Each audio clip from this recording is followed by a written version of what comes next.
Hello friends, I am savoured Manda from अरम institute. आज इस video में जितने भी सीए इंटर वाले स्टूडेंट हैं जो नवंबर में एग्जाम्स देने वाले हैं उनके लिए सर एमटीपी की सीरीज 1 आ गई है सर। उसके मैं आंसर्स आज डिस्कस करूंगा। मैं आज आप लोगों के साथ इनकम टैक्स के केस सिनेरियोज और जो एमसीक्यू है उसके आंसर डिस्कस करूंगा। उसके बाद फिर नेक्स्ट वीडियो में अपन डिस्क्रिप्टिव और फिर जीएसटी डिस्कस करेंगे। तो मेरे साथ बने रहना, फ्रेंड्स तक शेयर करना। सर मैंने आप लोगों के लिए ध्यान से सुनना सर, कोई भी बात स्किप की है या मिस हुई तो आपका लॉस। मैंने आप लोगों के लिए revision lectures with study mat questions. फिर मैंने आप लोगों के लिए अच्छा मैराथन अभी आने वाला है सर। 23-24 को मैराथन रहेगा। ठीक। उसके बाद सर आप लोगों के लिए मैंने केस सिनेरियोस, एमसीक्यूज ये सब सॉल्व करवा चुके हैं। ये सब के इंपॉर्टेंट लिंक्स जो है सर मैंने टेलीग्राम में शेयर कर दिए। आप टेलीग्राम में जाओ, पोस्ट में देखो, सब इंपॉर्टेंट लिंक जितनी भी हो सकती है सब मैंने शेयर किए। इनकम टैक्स, जीएसटी की, इवन समरी बुक वगैरह सब शेयर किए। तो आपको हर एक चीज मिल जाएगी, प्रोवाइडेड आप साथ बैठ के सर ये एमटीपी सॉल्व करो। कुछ लास्ट में जाते जाते टेक्निक सीख लो, कुछ की पॉइंट सीख लो, बहुत काम की बातें। और पसंद आए तो लाइक जरूर करना और फ्रेंड्स तक शेयर करना। ठीक है, चलो लेट स्टार्ट, टाइम वेस्ट नहीं करते सर। सितंबर 2023 की देखो सर, फर्स्ट एमटीपी है। आओ देखते हैं सर क्या कहानी है इस एमटीपी की। मैंने आप लोगों को एक बात सिखाई थी, कितने स्टूडेंट इस बात को ध्यान दे रहे हैं, कितने स्टूडेंट नहीं दे रहे हैं, राम मालिक। बट मैंने एक बहुत अच्छी बात सिखाई थी स्टूडेंट्स को कि सर जब भी केस सिनेरियोज हो तो कभी भी केस सिनेरियोज पहले नहीं पढ़ना। It's a sheer waste of time. आप केस सिनेरियोज पहले पढ़ते हो, इससे कोई रिजल्ट्स नहीं मिलेंगे सर। आपको क्या करना चाहिए, नीचे आके सबसे पहले क्वेश्चन पढ़ना चाहिए। इससे क्या होता है, एक थॉट प्रोसेस, एक क्लैरिटी प्रोवाइड करते हो आप अपने माइंड को कि भाई सुन, जब इस टाइप के क्वेश्चन है तो इससे रिलेटेड ऊपर देखो चीजें मिलने वाली है। तो जब तू क्वेश्चन पढ़ेगा तो उससे रिलेटेड जितने लॉज है तेरे दिमाग में आना चाहिए साथ में। आप अपने दिमाग को ऐसे गाइडेंस देते हो, उससे क्या होता है, जो क्वालिटी ऑफ थिंकिंग है वो बहुत अच्छी होती है। मैंने पहले भी ये चीज समझाई थी, लास्ट मई में भी ये चीजें समझाई थी। जितने स्टूडेंट ये कंसेप्ट और ये तरीका अप्लाई करते हैं उनके रिजल्ट्स बहुत अच्छे हैं। जो स्टूडेंट नहीं ध्यान देते हैं उन्हें कहीं ना कहीं इश्यूज आता है केस सिनेरियोज में, कई बार तो छूट भी जाता है एग्जाम्स में। तो देखो सर तरीका ये, पहले केस सिनेरियो देखते हैं, क्वेश्चंस देखते हैं। What will be the What will be the index cost of acquisition of a residential house property at Gwalior for the computation of capital gain in the hands of Mr. Ramesh? आपको indexed cost of acquisition निकालना है। ठीक।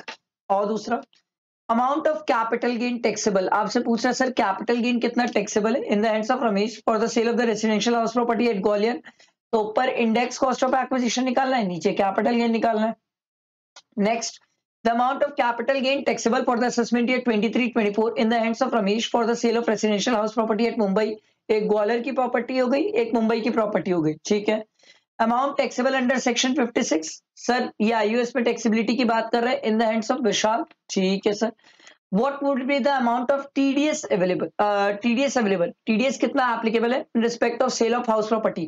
आपको याद हो तो section 194 IA होता है सर, जहां पर हम इमोल प्रॉपर्टी सेल करते हैं और इमोल प्रॉपर्टी की वैल्यू अगर 50 लाख से एक्सीड करती है तो उस केस में TDS होता है सर। ठीक है, 1% TDS होता है, ये हम डिस्कस करेंगे आगे। तो लेट्स सी, अब केस सिनेरियो पढ़ना स्टार्ट करते हैं और फिर डिस्कशन स्टार्ट करेंगे सर। चलो ध्यान देना, प्लीज ध्यान देना, सीखो सर सीखो। बात सिर्फ क्वेश्चन सॉल्विंग तक नहीं है, बात सीखने की है सर। आखिरी टाइम आ गया, अब नहीं सीखोगे टेक्निक और तरीके तो फिर कब सीखोगे सर। ध्यान दो, क्वेश्चन 1 क्या बोलता है केस सिनेरियो का। Mister Ramesh, an Indian resident, purchase a residential house property at Gwalior on 28/5/1999 for 28,50,000। Sir इसने परचेज किया 1/4/2001 के पहले। जब भी मैं देखो, मेरे दिमाग में तो ऐसे चलता है सर, जब भी मैं कोई चीज 1/4/2001 से पहले की परचेज देखता हूँ ना, मेरे दिमाग में दो बातें आ जाती है। सर 1/4/2001 की क्वेश्चन में फेयर मार्केट वैल्यू मिलने वाली है मुझे, और हो सकता है कि स्टैम्प ड्यूटी वैल्यू भी दे दे क्वेश्चन में। तो देखो, the fair market value and the stamp duty value of the house property as on 1/4/2001 was 33,50,000 and 32,40,000। हमने एक बात और भी सीखी है सर, हमने ये बात सीखी थी सर कि आप cost of fair market value दोनों में व्हिचएवर इज हायर लोगे, बट सर वो हायर वैल्यू आपकी स्टैम्प ड्यूटी वैल्यू से ज्यादा एक्सीड नहीं करनी चाहिए। ये हमने बात सीखी थी सर। तो उस केस में अगर कोई मुझसे पूछेगा तो सर कॉस्ट ऑफ एक्विजिशन में अगर ये तीन बातें हैं, है ना, ये तीन ही तो है ना सर, हमें तो कॉस्ट ऑफ एक्विजिशन देखना है। तो इन तीन बातों में आप कौन सी कॉस्ट लोगे सर? सिंपल सी बात है, 28,50,000 दिया हुआ है, ये तो कॉस्ट ऑफ एक्विजिशन थी। फेयर मार्केट वैल्यू 33.5 है, विच एवर इज हायर में 33.5, but subject to stamp duty value. Stamp duty value कितनी है? 32,40,000। तो मुझसे कोई पूछेगा तो अभी के हिसाब से होगा 32,40,000। बाकी आगे और पढ़ते सर कॉस्ट ऑफ एक्विजिशन। ठीक है, क्या दिया हुआ देखो, ये क्या हो गया है? ठीक, on 5th Feb 2012, Ramesh entered into an agreement with Mr. Raju for the sale of the said property for 74 lakh and received an amount of 3,90,000 as advance. Sir इसको एडवांस मिला 3,90,000। अच्छा ध्यान दो सर, एडवांस कब मिला? 1/4/2001 के पहले, ठीक है, सॉरी 1/4/2014 के पहले। मैं ये क्यों बताना चाह रहा हूं पता है? सेक्शन 51 बीच में आता है सर। देखो, however, as Mr. Raju did not pay the balance amount, Ramesh forfeited the advance. हमने पढ़ के आया था सर, हम पढ़ के आए हैं कि सर सेक्शन 51 क्या बोलता था? Advance money forfeited. Advance money forfeited अगर 1/4/2014 के पहले हो तो कॉस्ट से माइनस होता है। सर 1/4/2014 के बाद हो तो वो आईयूएस में टैक्सेबल होता है। अब यहां पर एडवांस मनी फोर्फिट कितना हुआ है? 3,90,000। तो सर क्या हम ये 3,90,000 इसमें से माइनस करेंगे? यस, 3,90,000 आप इसमें से माइनस करेंगे सर। ठीक है, तो ये 32 लाख था ना, 32,40,000। ठीक है, ये सही है। तो इसमें से 32,40,000 माइनस 3,90,000, तो ये आ जाएगा सर 28,50,000। ठीक है, ये कॉस्ट ऑफ एक्विजिशन आ गई सर।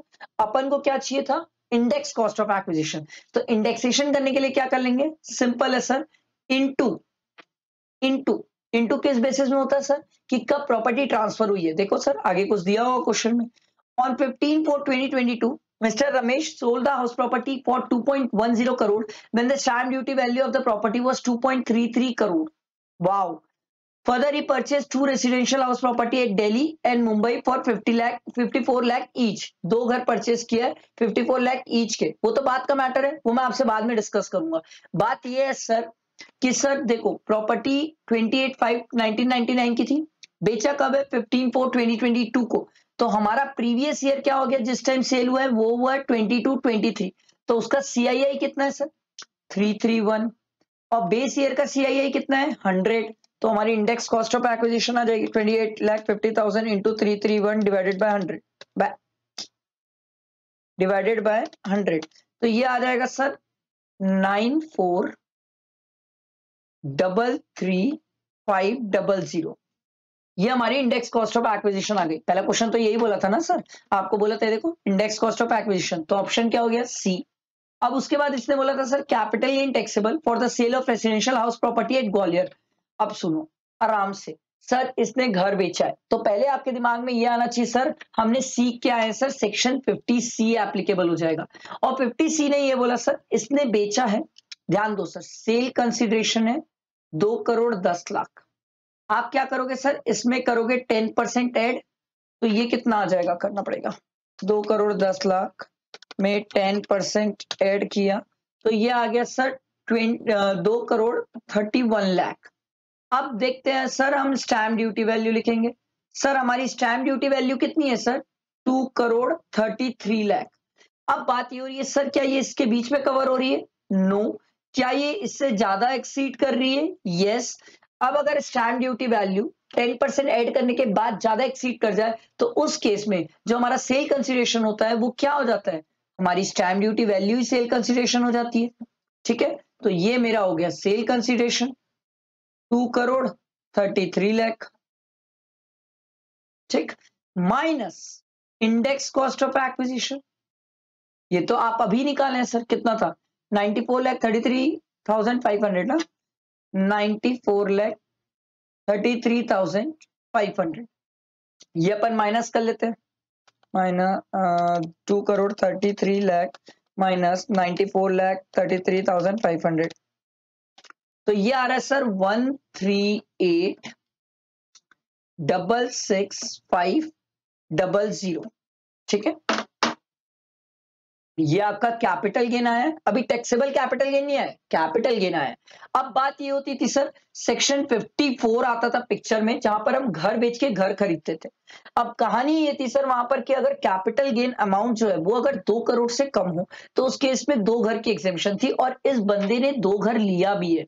देखो ध्यान दो, ये बोला था ना सर कि इसने 54 लाख ईच, 2 घर है सर, एक है दिल्ली वाला, एक है मुंबई वाला, तो आराम से, वेरी सिंपल सर, 2 घर मतलब ये आ जाएगा 54 लाख इंटू 2, तो ये आ जाएगा सर 1 करोड़ 8 लाख।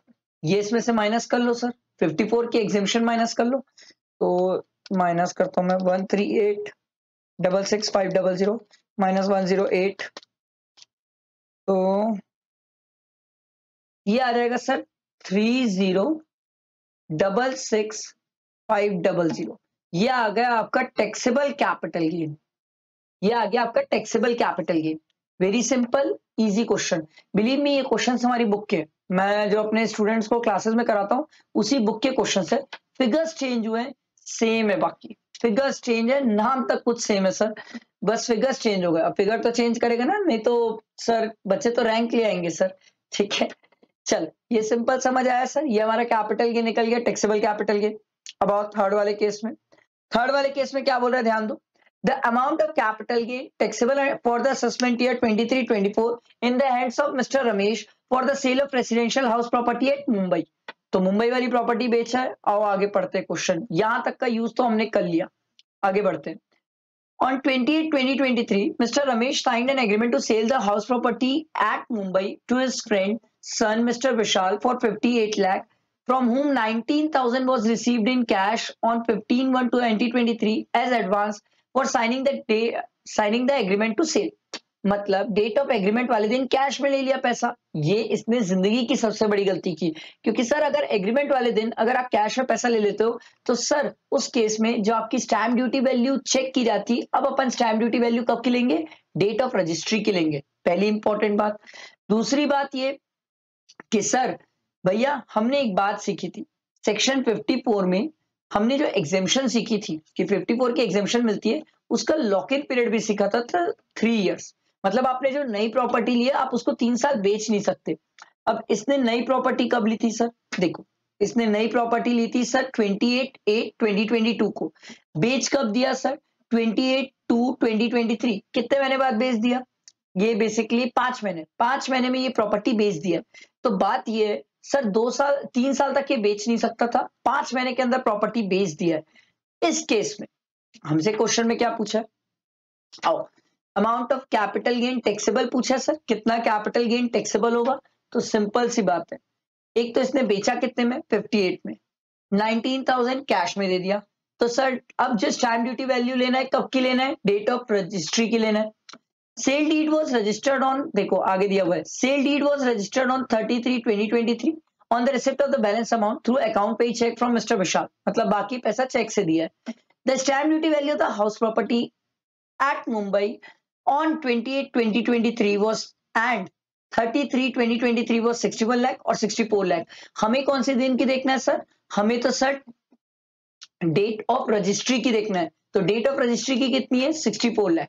अब आराम से कोई हड़बड़ी नहीं है सर, सेल कंसीडरेशन कितना है, सेल कंसीडरेशन है 58 लाख, इसमें क्या करेंगे हम 10% ऐड करेंगे, कितना होता है यार 58 लाख प्लस 10%, ये आ रहा है सर 63,80,000। अब अपन क्या करेंगे, चुपचाप प्यार से स्टैम्प ड्यूटी वैल्यू लिखेंगे, स्टैम्प ड्यूटी वैल्यू कितनी थी हमारी 64 लाख।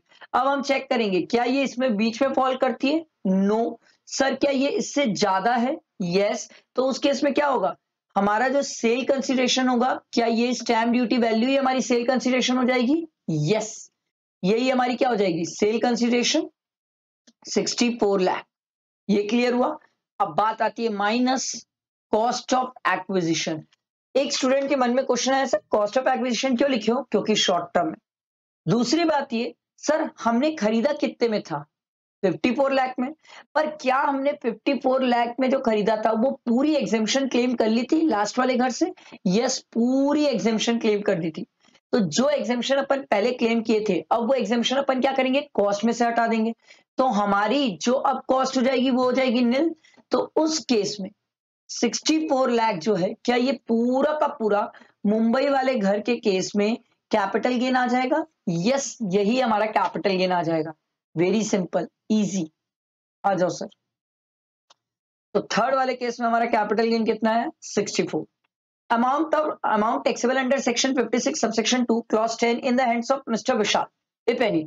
विशाल के हाथ में बताओ भाई कोई टैक्सेबिलिटी है कि नहीं। अब भाई विशाल प्रॉपर्टी कितने में ले रहा है? 58 लाख। अब बात तो यही है ना सर, 58 लाख में ले रहा है सर। स्टैम्प ड्यूटी वैल्यू कितनी थी? 64 लाख। ऑब्वियस सी बात है, क्या डिफरेंसेस हैं सर? यस सर, डिफरेंस है। और डिफरेंस कितने का है सर? डिफरेंस है 6 लाख का। क्या ये 6 लाख आईयूएस में टैक्सेबल हो जाएगा सर? यस सर, विशाल के हाथ में टैक्सेबल हो जाएगा। ये आपने मेहनत पहले ही कर ली है, यहाँ पर बार बार मेहनत थोड़ी करनी पड़ेगी सर, आपने तो पहले ही डिफरेंस निकाल लिया है। तो ये जो 6 लाख है ये टैक्सेबल हो जाएगा। और ऑप्शन देखते हैं, देखो अमाउंट टैक्सेबल कितना हो जाएगा? 6 लाख। अगला देखो, what shall be the amount of TDS available with mister Ramesh in respect of the sale of the house at Gwalior. Gwalior वाला जो घर बेचे उसमें टीडीएस का क्या इंप्लीकेशन है? हमने देखा सेक्शन 194 आईए एप्लीकेबल हो जाएगा। और टीडीएस की बात है तो टीडीएस है 1%। दिक्कत इसमें नहीं है सर, मैंने एक शॉर्ट्स में भी बोला था सर कि इसका क्वेश्चन आने के चांसेस है। और देखो एमटीपी में इसका क्वेश्चन दिख गया। 1% जो लेना है अपन को वो सेल कंसीडरेशन और स्टैम्प ड्यूटी वैल्यू दोनों में विच एवर इज हायर देख के लेना है। तो सर हमारा सेल कंसीडरेशन, अरे सॉरी, हमारा सेल कंसीडरेशन कितना है? आओ, सेल कंसीडरेशन है 2 करोड़ 10 लाख। और हमने स्टैम्प ड्यूटी वैल्यू कितनी ली है सर? 2 करोड़ 33 लाख। दोनों में whichever is higher. Higher कितना है सर? 2 करोड़ 33 लाख। तो 2 करोड़ 33 लाख का 1% ये आ रहा है 2,33,000। तो आ जाओ सर, ये रहा ऑप्शन 2,33,000। समझ आया? सिंपल, मैंने आपको बहुत इजी और सिंपलेस्ट तरीके से सिखाया सर केस स्टडी कैसे सॉल्व करते हैं। आई होप आपको चीजें क्लियर हुई होगी।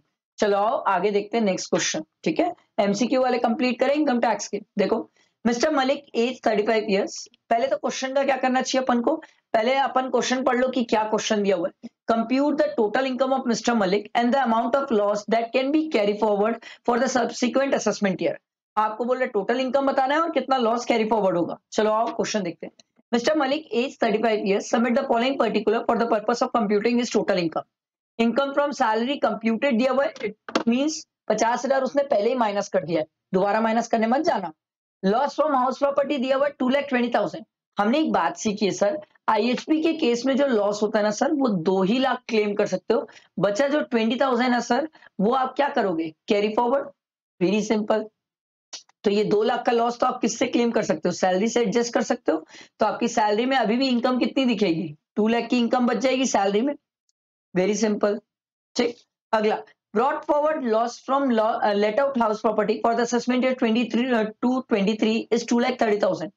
पहले के सालों का आईएचपी का लॉस चला आ रहा है। हमने एक बात सीखी है सर, कोई भी हेड का लॉस एक बार कैरी फॉरवर्ड हो गया उसके बाद सर वो उसी हेड की इनकम से एडजस्ट होता है, दूसरे हेड की इनकम से एडजस्ट नहीं हो पाता। तो सर आईएचपी में अगर मुझसे कोई पूछेगा कि टोटल लॉस कितने हो गए तो मैं बोलूंगा देखो 20,000 तो करेंट ईयर का हो गया, 2,30,000 पहले के जन्म का चला आ रहा है, तो टोटल हो गया सर 2.50 लाख। ये आईएचपी का टोटल लॉस है।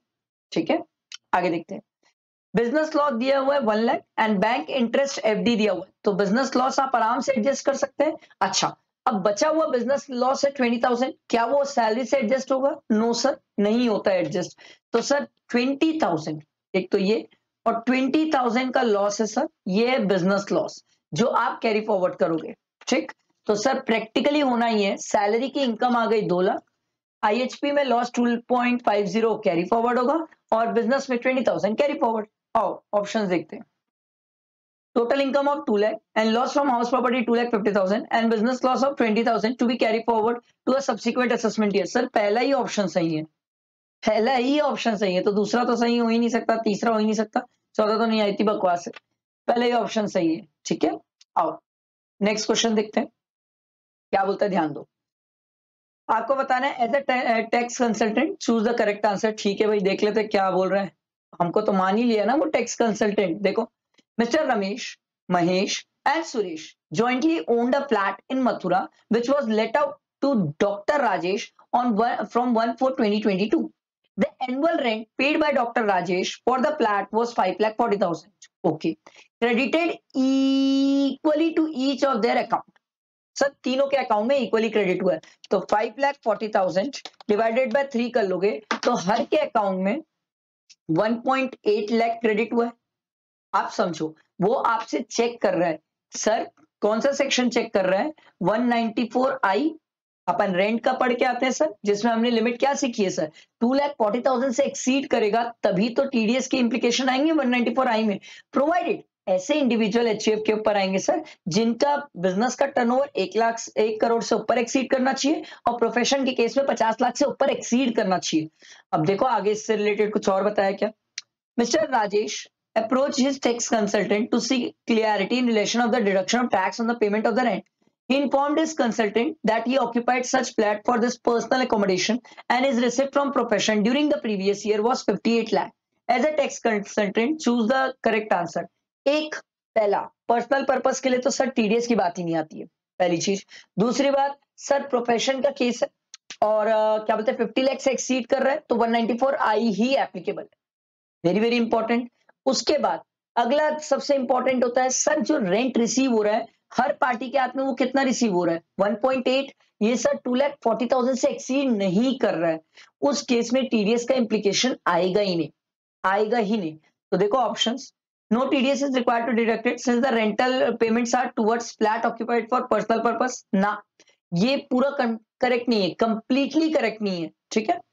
उसके बाद देखो tax is required to be deducted, ये वाली तो बात ही नहीं आती।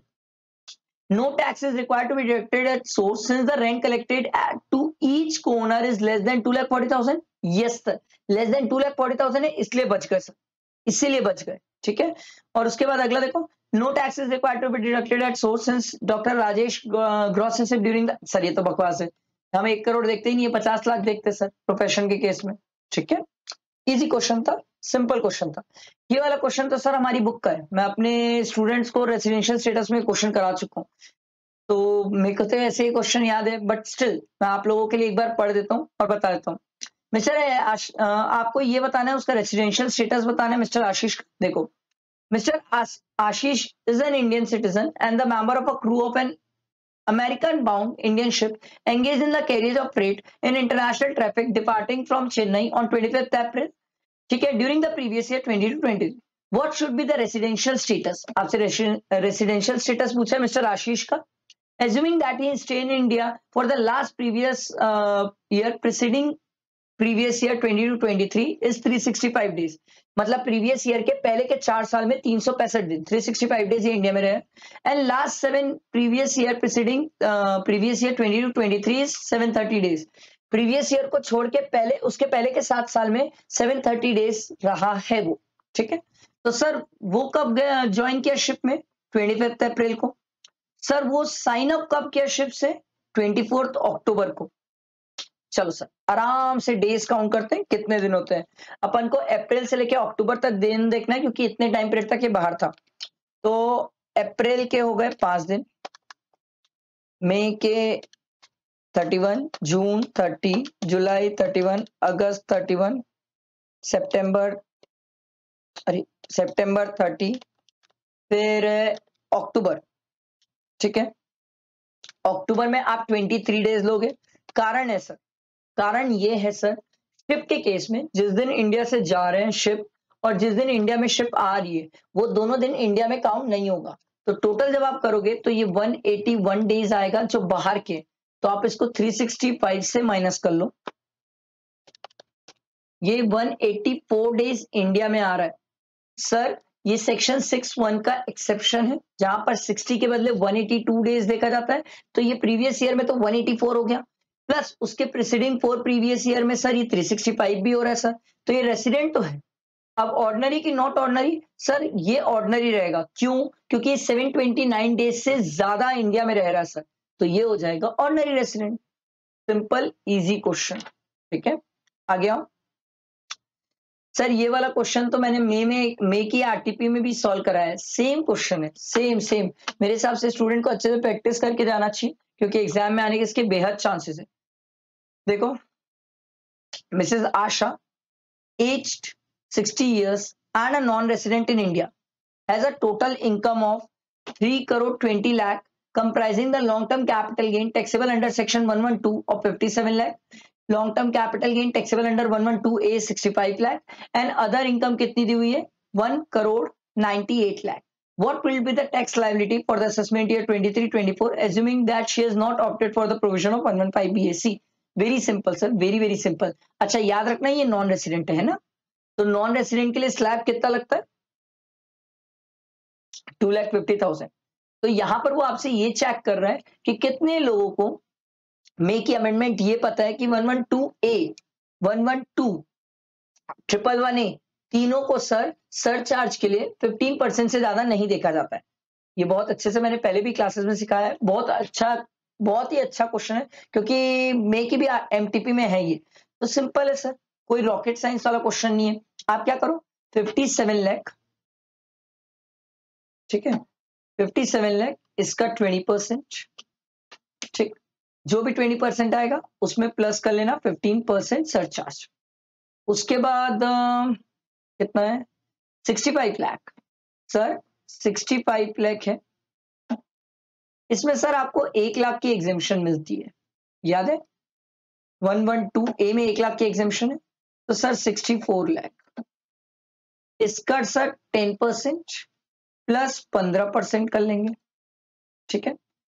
अच्छा लिख लेता हूं ना मैं इसको, ये फर्स्ट केस, ये सेकेंड केस और थर्ड केस। थर्ड में सर उसकी इनकम 1 करोड़ 98 लाख, ठीक। उस केस में क्या करेंगे हम सर 10 लाख में तो फिक्स है, 10 लाख में तो फिक्स है। उसके बाद जो बचेगा बैलेंस 1 करोड़ 88 लाख, ठीक है, 10 लाख में तो फिक्स है 112500, और बाकी में सर हम क्या करेंगे 30% करेंगे, और जितना भी आएगा कर लेते हैं, एक बार कर ही लेते हैं। 1 करोड़ 88 लाख इसका 30% 56 लाख 40,000, और ये ऐड कर लेते हैं 112500, ये आ रहा है सर 57 ही ना, हाँ 52500। इसमें भी सरचार्ज लगेगा सर, प्लस 15% सरचार्ज। सर इसकी इनकम 1 करोड़ 98 लाख है ना, तो सर ये एक्सीड नहीं कर रही है 2 करोड़ से, तो उस केस में सरचार्ज कितना होता है 15%, और 2 से 5 करोड़ पहुंचे तो 25%, 5 करोड़ से ऊपर गए तो 37%। अब क्या करते हैं, कैलकुलेशन वाला पार्ट बस बच गया, अब फटाफट कैलकुलेशन करते हैं सर। इसमें 15% ऐड किया तो ये आ गया सर, लिखते हैं 6615,375, ये पहला, ठीक है। दूसरा केस है सर 64 लाख इसका 10% या प्लस 15%, ये आ रहा है सर 7,36,000, ठीक है। ऊपर भी तो है सर 57 लाख इसका 20% प्लस कर लो 15%, तो ये आ रहा है सर 13,11,000, ठीक। अब क्या करेंगे, ये तीनों अमाउंट को अपन ऐड कर लेते हैं, प्लस 736,000 प्लस 6615,375, ये आ रहा है सर 866,2375, प्लस 4% भी कर लेते हैं सर, प्लस 4%, ये आ जाएगा सर 900,8870, ये आ गया फाइनल टैक्स।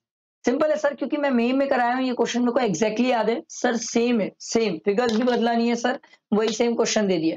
तो ये मैंने आपके क्या किए, पूरे एमसीक्यू सॉल्व करा दिए, केस सिनेरियो सॉल्व करा दिया। अब अगली वीडियो में आपका मैं डिस्क्रिप्टिव क्वेश्चन कराऊंगा, और फिर वहां पर आपका डिस्क्रिप्टिव करवा के जीएसटी भी करवाऊंगा। तो मेरे साथ बने रहो, आपका हर एक चीज कंप्लीट हो जाएगा, कवर हो जाएगा, कुछ भी नहीं छूटेगा, ठीक है। चलो ध्यान रखना अपना, फ्रेंड्स को शेयर करना, अच्छे से पढ़ो, मन लगा के पढ़ो, प्रैक्टिस करो, यही रिजल्ट्स देंगे। Practice makes the man perfect. Tax में कोई ओरली पढ़ के जाके कोई कुछ नहीं उखाड़ सकता जब तक वो प्रैक्टिस नहीं करेगा। You need to practice a lot, the more you practice the better you are, उतना कॉन्फिडेंस आएगा टैक्स में, और वही आपको एग्जाम में हेल्प करेगा, ठीक है। चलो, थैंक यू।